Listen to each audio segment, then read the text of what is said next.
Building a world without wars has been the greatest human ideal throughout history. Unfortunately, it has never been accomplished. Politicians, diplomats, and military men possess the keys to achieving peace. The responsibility should not, however, be left entirely to them when the threat of nuclear war is as great as it is today. I believe it is absolutely necessary for each human being to work toward the prevention of war and establishment of peace. The power of the individual is small, yet we believe in the strength of the collective human energy. Just as we know a drop of water is the source of a great river. For the past 22 years, one of the things I have done is to read on television and radio, and to include in my lectures, the story of the faithful elephants, written 37 years ago by Yukio Tsuchiya. During the last stage of World War II, Tokyo was often attacked from the air. At the city zoo, the keepers, with tears in their eyes, had to kill many of the animals for fear that they would run amok in the town if the zoo was bombed directly. Faithful Elephants describes how 3 elephants died at the Ueno Zoo in Tokyo at that time. My act of reading this story seems trivial. However, 22 years of tenacious and continuing sowing of the seeds of peace and the prevention of war are now bearing fruit. Strongholds of peace have been built in the hearts of adults and children when they realize the sorrow, misery, horror, and foolishness of war. The biggest gift adults can give children is to make public the complete history of and the different viewpoints about war, and to help them consider how we can realize the human ideal. I hope this book will be read throughout the world, and that the seeds of peace and war prevention will be sown. All hope that those seeds will soon bud, bloom and bear fine fruit. The cherry blossoms are in full bloom at the Ueno Zoo. Their petals are falling in the soft breeze, and sparkling in the sun. Beneath the cherry trees, crowds of people are pushing to enter the zoo on such a beautiful day. 2 elephants are outside performing their tricks for a lively audience. While blowing the trumpets with their long trunks, the elephants walk along large wooden logs. Not far from the cheerful square, there stands a tombstone. Not many notice this monument for the animals that have died at the Ueno Zoo. It is quiet and peaceful here, and the sun warms every corner. One day, an employee of the zoo, while tenderly polishing the stone, told me the sad story of 3 elephants buried there. He said, "Today there are 3 elephants in this zoo, but years ago, we had 3 different elephants here. Their names were John, Tonki and Wanli. At that time, Japan was at war. Gradually, the war had become more and more severe. Bombs were dropped on Tokyo every day and night, like falling rain." What would happen if the bombs hit the zoo? If the cages were broken and dangerous animals escaped to run wild through the city, it would be terrible. Therefore, by command of the army, all the lions, tigers, leopards, bears and big snakes were poisoned to death.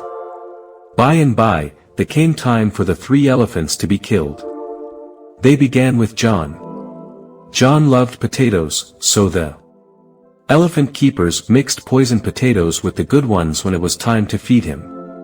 John, however, was a very clever elephant. He ate the good potatoes, but each time he brought a poisoned potato to his mouth with his trunk, he threw it to the ground. As it seems there is no other way, the zookeeper said, we must inject poison directly into his body. A large syringe, the kind used to give shots to horses, was prepared. But John's skin was so tough that the big needles broke off with a loud snap, one after the other. When this did not work, the keepers reluctantly decided to starve him to death. Poor John died 17 days later. Then it was Tonki's and Wanli's turn to die. These 2 had always gazed at people with loving eyes. They were sweet and gentle-hearted. The zookeepers wanted so much to keep Tonki and Wanli alive that they thought of sending them to the zoo in Sendai, far north of Tokyo. But what if bombs fell on Sendai? What if the elephants got loose and ran wild there? What would happen then?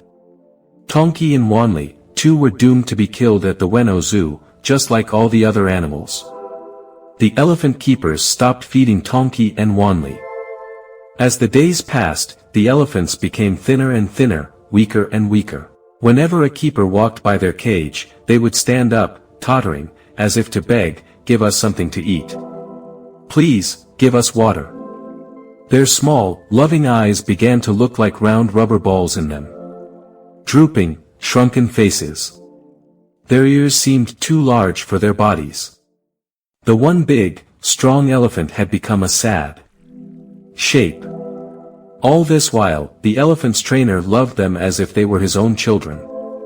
He could only pace in front of the cage and moan, "You poor, poor, pitiful elephants." One day, Tonki and Wanli lifted their heavy bodies, staggered to their feet, and came close to their trainer. Squeezing out what little strength they had left, Tonki and Wanli made their last appeal. They stood up on their hind legs and lifted their front legs up as high as they could.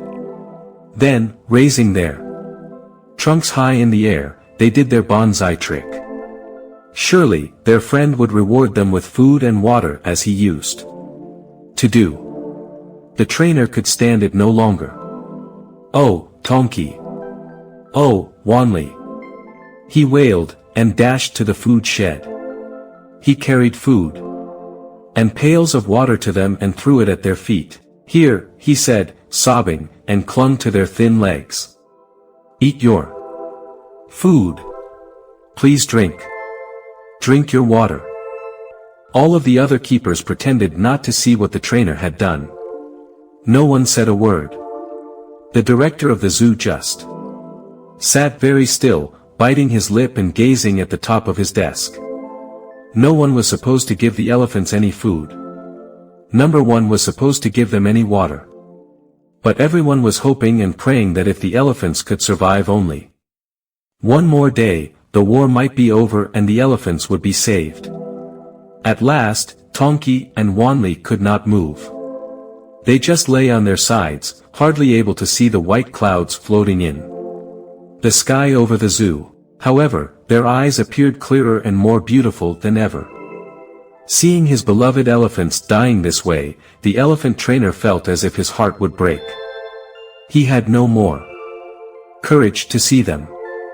All of the other keepers felt the same, and they too stayed away from the elephant's cage. Over 2 weeks later, Tonki and Wanli were dead.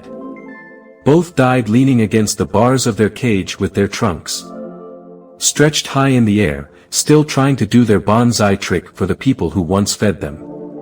"The elephants are dead. They're dead," screamed the elephant trainer as he ran into the office. He buried his head in his arms and cried, beating the desk top with his fist. The rest of the zookeepers ran to the elephant's cage and stumbled in. They took hold of Tonki and Wanli's thin bodies, as if to shake them back to life. Everyone burst into tears, then stroked the elephant's legs and trunks in sorrow. Above them, in the bright blue sky, the angry roar of enemy planes returned. Bombs began to drop on Tokyo once more. Still clinging to the elephants, the zookeepers raised their fists to the sky and implored, "Stop the war. Stop all wars."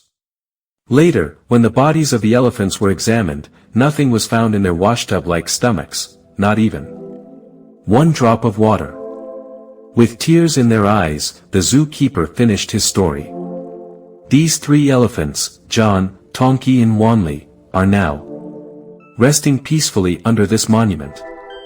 He was still patting the tombstone tenderly as the cherry blossoms fell on the grave, like snowflakes.